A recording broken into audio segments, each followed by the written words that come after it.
Artemus Toast here, and I'm starting yet another playlist. I might have to go through and consolidate some things because I have a lot of different playlists. But that's besides the point at this moment. Um, you know, I'm gonna start this series and kind of talk about how I approach songwriting. You know, I'm not saying it's right. Everybody can have their own formula. Full disclosure, I have no, I can't write music as far as physically writing musical notes. I kind of grew up with the tablature generation. Typically, when I put guitar rhythms and guitar parts down on paper. I do it in tablature format if I put them down on paper. Usually, once I'm working on a riff, I remember the riff.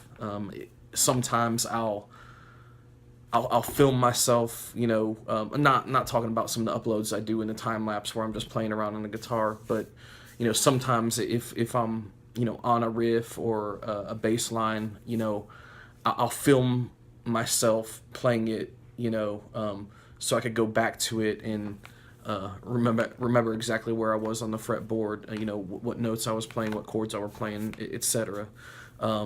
It's being someone that's not knowledged in writing music.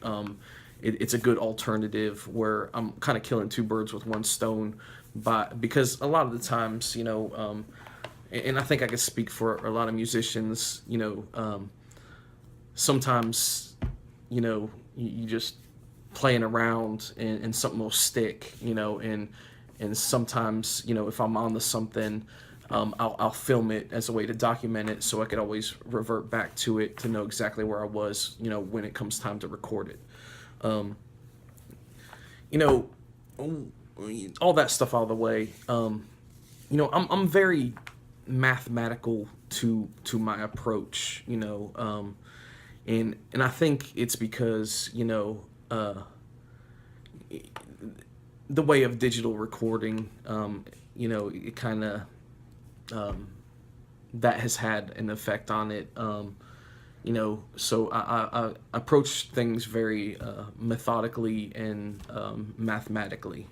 Um, you know, what I'm briefly going to touch on in this video is, my feelings on time signature. You know, I always record 4/4 time.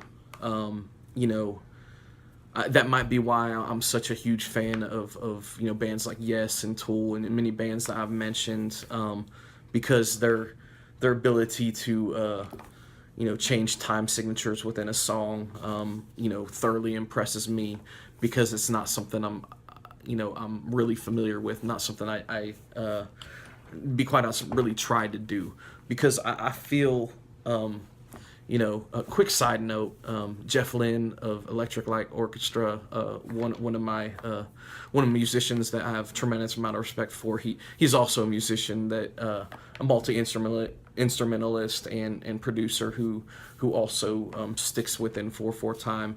And there's so many things you could do. So many things you could do in 16 bars. As an example, I kind of wrote this as an example of what I'm talking about. This is really, really rough on graph paper, but just trying to, show some kind of physical representation of what I'm talking about. I have what equates to 16 bars here, and there's so many things that you could do as far as rhythms and pieces of music within 4/4 time that really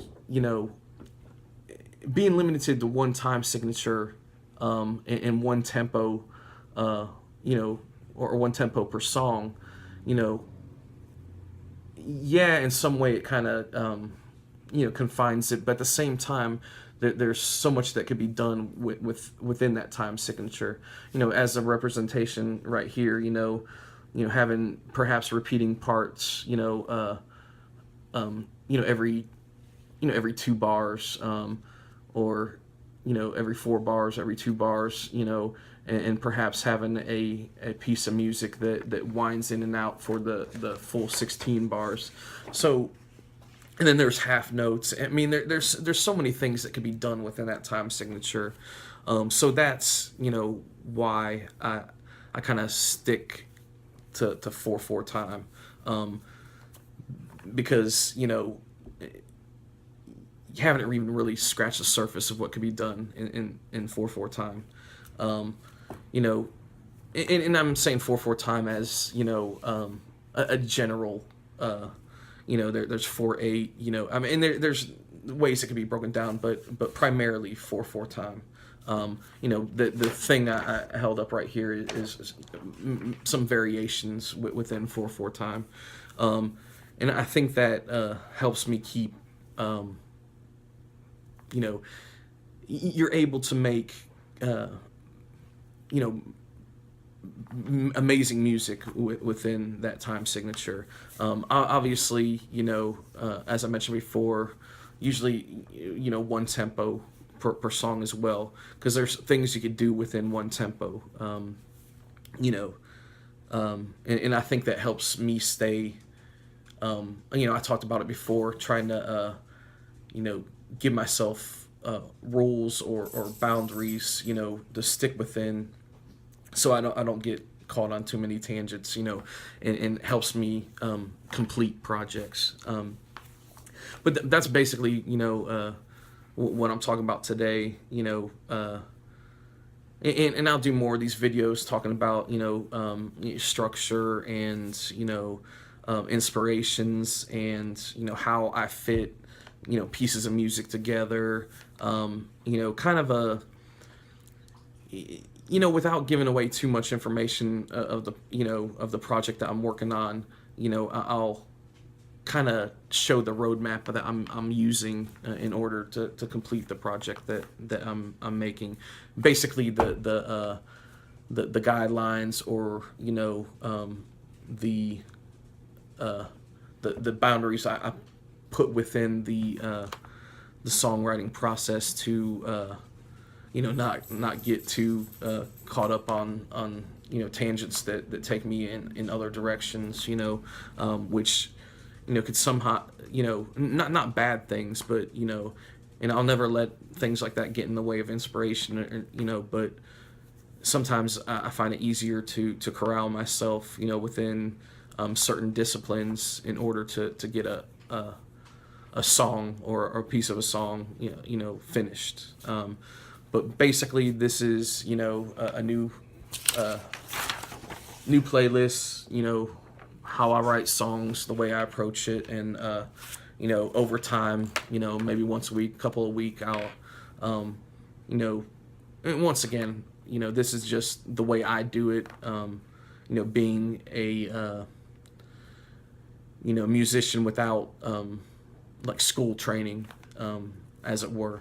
But many more of the uploads like this to follow. Artemus Toast out.